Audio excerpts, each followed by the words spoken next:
সংসদ ভবনে সকালে এমপিদের ও বিকেলে মন্ত্রিসভার শপথ জানালেন আইন উপদেষ্টা।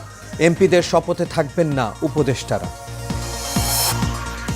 ৩২ আসনে ১১ দলকে হারিয়ে দেওয়া হয়েছে, ইসিতে জামায়াতের অভিযোগ দায়ের।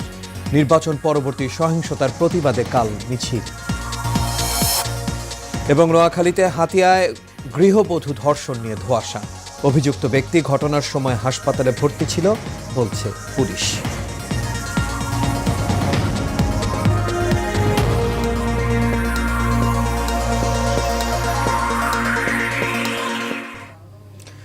সবাইকে স্বাগত এশিয়া নিউজে। দর্শক, পুরো সংবাদ জুড়ে আপনাদের সঙ্গে আছি আমি আনোয়ার রাজ। এতক্ষণ শুনছিলেন বিআরবি কেবল ইন্ডাস্ট্রিজ লিমিটেড সংবাদ শিরোনাম। এবার চলে যাচ্ছি পুরো খবরে।